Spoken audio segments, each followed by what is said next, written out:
Okay, guys, what happens when you're facing a velo guy? So all of a sudden you're up, they call timeout, they bring a guy, and he's just chucking. He either starts the game, they bring him in, but every guy, especially in travel ball, is going to have a velo guy. When you get up to college, when you get a little, hopefully you get past that, you'll have some guys where everybody throws 92, 93, 94. Everybody looks the same. And even in the big leagues now, guys are throwing close to 100 miles an hour, and it just looks different, guys. Velo looks so different. After 95 miles an hour, everything looks like it's 10 miles an hour faster. So got to catch up to that. And as far as travel ball is concerned, and our kids realize that timing is about time. It's not about speed. Okay, so just because he's throwing, for a 12-year-old, let's say they bring in a guy and he's throwing 70, 75 miles an hour, right? It's unhittable. Okay. In a lot of people's eyes, I think it's hittable because it's not about speed. You're not trying to take 75 mile an hour speed and go 75 miles an hour right back at them. No, all you got to do is be on time. You don't have to change your swing. You don't have to speed it up, but you do have to start it on time. Okay, so it's not about fast hands. It's about getting everything started on time. You could have a slow bat, but if you're on time, you're still going to hit the ball. Okay, so we're going to discuss ways to keep yourselves and to understand timing. Okay, so you could listen to the sound of release and the ball hitting the catcher's glove, and that sound is going to have a tempo, like, okay, and every single time he throws that pitch, you're going to see that tempo. Now if the guy throws faster, you're going to hear it faster. You're going to hear that tempo. You're going to hear that and feel that and see it happen in front of your eyes, from the release to the catcher's glove.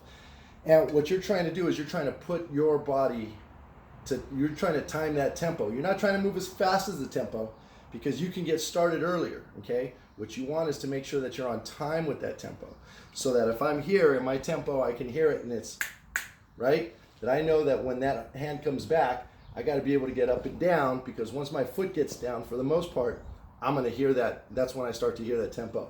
So when I'm coming up here and I start my swing and I get to here and I start to bring this way, I'm hearing that my mind and my hands are basing it off of that tempo, okay? All I got to do is just prepare myself here, and then the next part is the easiest part in the world, but also the most difficult, is once you get your hands there, I know in order to hit a velo guy, all I got to do is if I'm on time and I just get my hands here, okay, as fast as I can, okay, then that's where the barrel starts to attacking, and the barrel will take over and it'll drive that baseball just the way you want it, okay? But a lot of times we slow ourselves down because we lean back, and then once we lean back, we step, and then we open up and create such a slower swing that it's, that's really where we beat ourselves, is we think that we have to lean back, and that leaning back is even a helpful thing for hitting, because it's not. But leaning back, and then once that foot comes down and you start to turn, it just makes yourself slower. So you want to stay balanced, and ultimately you just want to be able to get to here as quick as you can, and then as your swing continues, that's it. So once I understand the pitcher's angles, once I get a sense of what his timing is, and while I'm doing that, again, I'm listening for it, I'm watching it, I'm doing everything in the dugout to match myself to it ahead of time, so that when I get in the box, I have that plan. Okay? Now, when I get in the box, what am I going to do with that plan? Because a lot of us will get in against a velo guy and fear happens right away. Oh, he's going to hit me. I'm going to get killed. He's going to shoot a hole through my body. None of that's going to happen. Okay? What you want to have is that aggressive attitude. That's, I got you on time. I've already planned to hit you. Bring it on. I'm ready for it. Okay? And you guys should be just drooling about that, because the one thing a fastball pitcher wants to do is throw his fastball.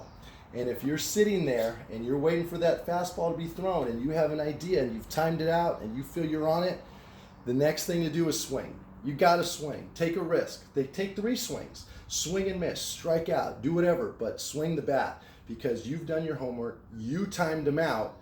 And so now you have that confidence in your heart, confidence in your mind, that if I do my job and you throw that fastball, I'm going to be ready for it.